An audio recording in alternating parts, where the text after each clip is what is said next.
हवाओं में ही गुम हो गई। एमिलिया इयरहार्ट एक ब्रेव और डेयरिंग एविएटर जो दुनिया का चक्कर लगाने निकली थी, लेकिन 1937 में अपने प्लेन के साथ लापता हो गई। क्या वो समंदर के अंधेरों में डूब गई हैं या किसी अजीब और अनजान आइलैंड पर छुप गई हैं? कुछ कहते हैं कि उनको जापानीज फोर्सेस ने कैप्चर कर लिया, तो कुछ थीरीज जंगल के रैकेज की तरफ इशारा करती हैं। ये मिस्ट्री आज तक अनसॉल्व्ड है और हर क्लू एक नया ही ट्विस्ट लेकर आता है।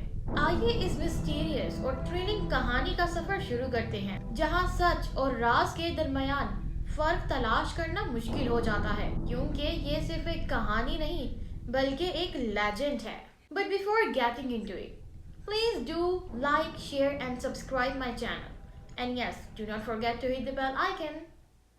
एमिलिया इयरहार्ट की पैदाइश 24 जुलाई 1897 को कांसास, यूएसए में हुई थी।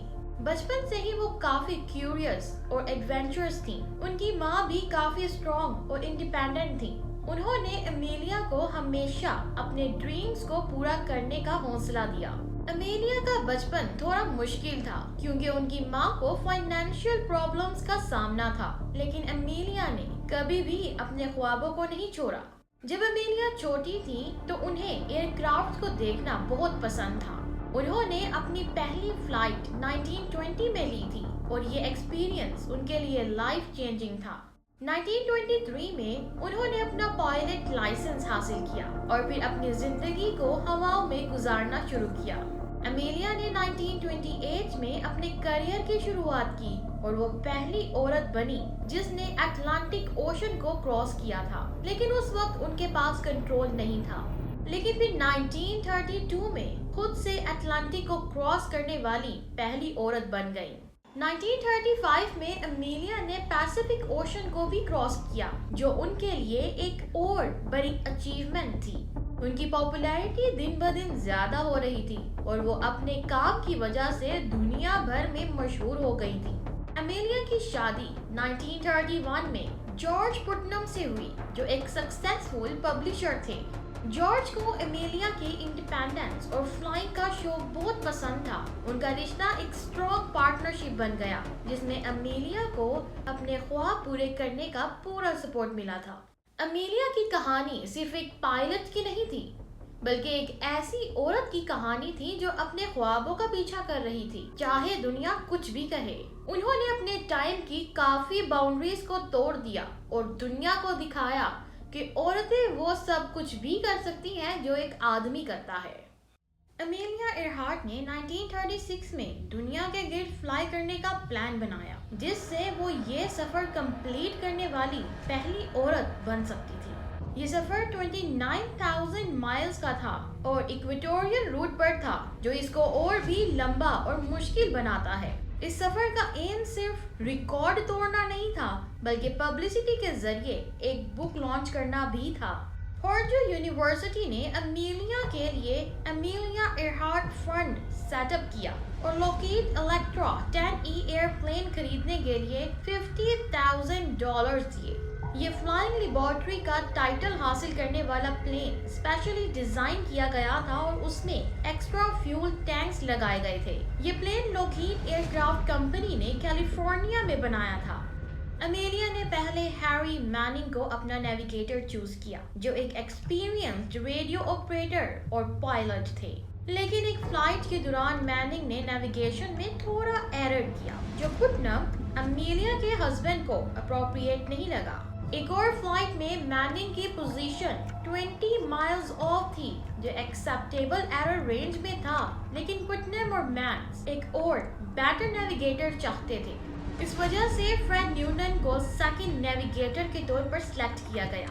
न्यूटन बहुत एक्सपीरियंस नेविगेटर था, जो पैन अमेरिकन एयरवेज के चाइना क्लिपर रूट्स को एस्टैब्लिश कर चुका था और सेलेस्टियल नेविगेशन का एक्सपर्ट था।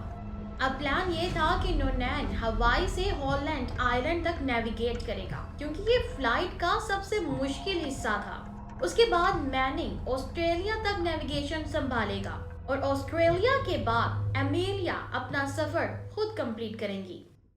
फिर 17 मार्च 1937 को एमिलिया इयरहार्ट और उसकी टीम ने अपने राउंड द वर्ल्ड फ्लाइट का पहला हिस्सा शुरू किया। یہ فلائٹ اوکلینڈ کیلیفورنیا سے ہونولولو ہوائی جا رہی تھی، لیکن ایک کریش کی وجہ سے انہیں یہ اٹمپٹ چھوڑنی پڑی۔ پلین میں کچھ میکینیکل پرابلمز آ گئی تھی، جس میں پروپیلرز کے پارٹس تھے جو ریپیئر ہونے کے لیے پرل ہاربر کے یونائٹڈ اسٹیٹس نیوی کی فیلڈ میں لے جائے گئے۔ 3 دن بعد فلائٹ دوبارہ شروع ہوئی، لیکن ٹیک آف کے دوران پلین کنٹرول نہیں ہو سکا اور گراؤنڈ لوپ ہو گیا۔ پلین کا لینڈنگ گیئر ٹوٹ گیا اور پروپیلرز زمین پر لگ گئے۔ کچھ لوگوں کا کہنا تھا کہ ٹائر پھٹ گیا تھا، جبکہ کچھ نے کہا کہ ایمیلیا نے غلطی کی تھی۔ پلین کو سویئر ڈیمیج ہو گیا، اس لیے یہ اٹیمپٹ ابنڈن کر دی گئی اور پلین کو ریپیئر ہونے کے لیے کیلیفورنیا بھیج دیا گیا۔ پھر ایمیلیا نے اپنی پہلی فیلڈ اٹیمپٹ کے بعد نئے فنڈ سیکیور کیے۔ اس بار انہوں نے ویسٹ سے ایسٹ کی طرف گلوب کو سرکم نیویگیٹ کرنے کا پلان بنایا۔ اوکلینڈ سے میامی کی فلائٹ کوائٹلی سٹارٹ کی اور میامی پہنچ کر اپنے مشن کی اناؤنسمنٹ کی۔ اس سیکنڈ اٹیمپٹ میں ان کا ساتھ صرف نونان دے رہے تھے، کیونکہ اسکلڈ ریڈیو آپریٹر میننگ نے کریو چھوڑ دیا تھا۔ ایمیلیا اور نونان نے 1 جون 1937 کو میامی سے اپنا سفر شروع کیا اور ساؤتھ امریکہ، افریقہ، انڈیا اور ساؤتھ ایسٹ ایشیا کے ملٹیپل سٹاپس کے بعد 29 جون کو لے نیو گینی پہنچ گئے۔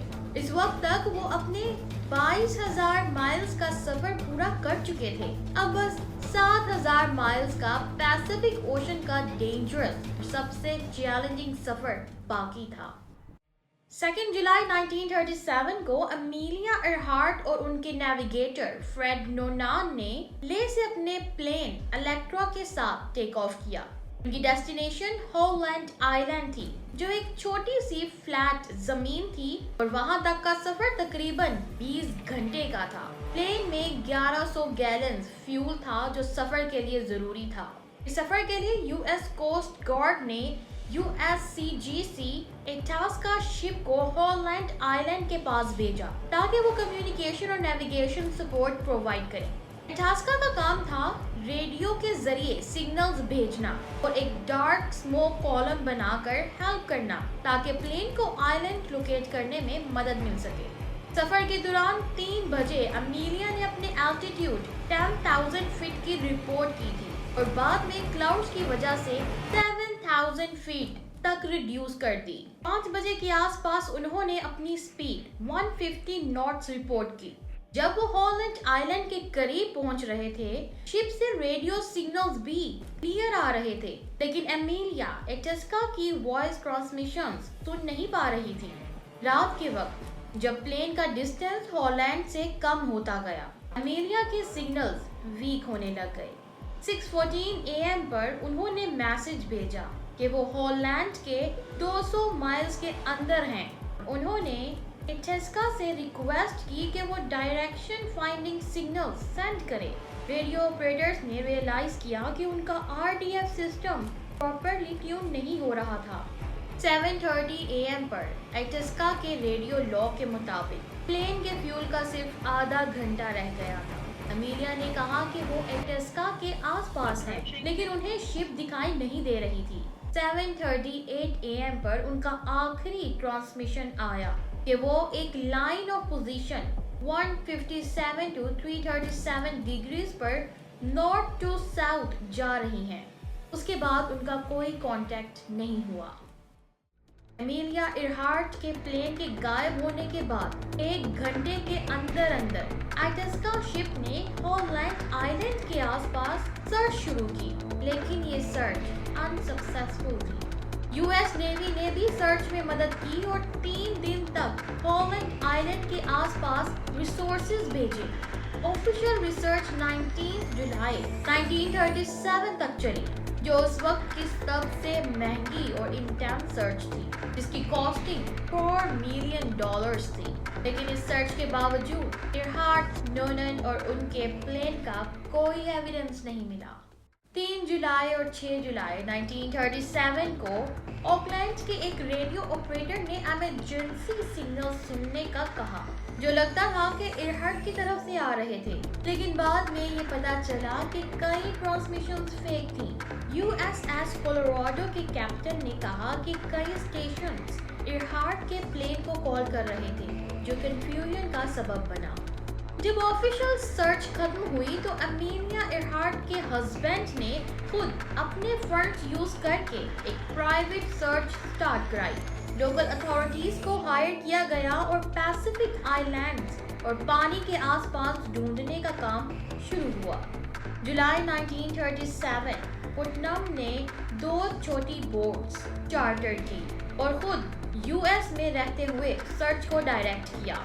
इस पूरे प्रोसेस में उन्होंने एयरहार्ट के स्टेट का ट्रस्टी बनने की कोशिश की ताकि सर्च और रिलेटेड बिल्स का खर्चा कवर हो सके। कोर्ट में उन्होंने एयरहार्ट को डेथ इन एब्सेंटिया डिक्लेयर करवाने के लिए 7 साल की वेटिंग पीरियड को वेव करवाने की रिक्वेस्ट की थी। आखिरकार 5 जनवरी 1939 को एमिलिया एयरहार्ट को लीगली डेथ डिक्लेयर कर दिया गया।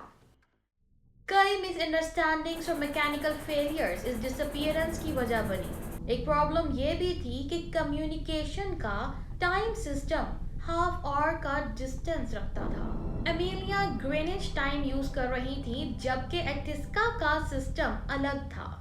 दूसरी प्रॉब्लम ये थी कि अमीलिया को अपने डायरेक्शन फाइंडिंग सिस्टम को पूरी तरह से यूज करना नहीं आता था। ये सिस्टम उनके प्लेन में नया लगाया गया था और उनकी ट्रेनिंग सिर्फ एक शॉर्ट इंट्रोडक्शन थी। हॉलैंड के पास प्लेन का आरडीएफ सिस्टम प्रॉपरली काम नहीं कर रहा था और सिग्नल्स को डायरेक्शन में कन्वर्ट करने में प्रॉब्लम आई। ये भी माना जाता है कि एक ब्लोन फ्यूज की वजह से पहले सफर में आरडीएफ इक्विपमेंट फेल हो चुका था।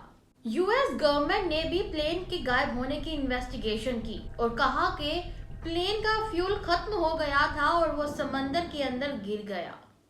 2003 और 2006 में डेविड जॉर्डन ने डीप सी सोनर डिवाइसेस के जरिए हॉलैंड आइलैंड के आसपास 1200 स्क्वायर माइल एरिया को सर्च किया।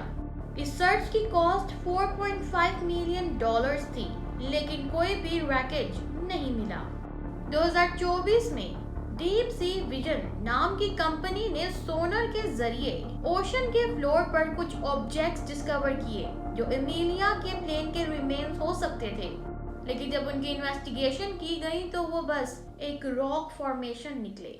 एमिलिया एयरहार्ट का ये सफर सिर्फ एक खूबसूरत एविएटर का सफर नहीं था, बल्कि एक ऐसी मिस्ट्री थी जो वक्त के साथ और गहरी होती गई। क्या वो समंदर के अंधेरों में खो गई या कहीं दूर दराज किसी आइलैंड पर एक नई कहानी छुप गई? कॉन्स्पिरेसी थ्योरी, सीक्रेट क्लूज और हजारों सर्च मिशंस के बावजूद ये राज आज तक सुलझ ही नहीं सका। लेकिन एक बात तो तय है कि अमीलिया का नाम हमेशा जिंदा रहेगा एक लेजेंड के तौर पर, जो आसमान छूकर एक अनमोल राज छोड़ गई। आपका क्या ख्याल है? क्या आपको लगता है कि ये राज कभी सॉल्व हो पाएगा? अपनी थॉट्स को नीचे कमेंट सेक्शन में जरूर लिखिएगा। तो ये थी मेरी आज की video. Before wrapping it up, please do like, share and subscribe my channel and do not forget to hit the bell icon. मिलती हूँ मैं आपसे अपनी अगली वीडियो में, तब तक अपना बहुत सारा ख्याल रखिएगा। अल्लाह हाफिज।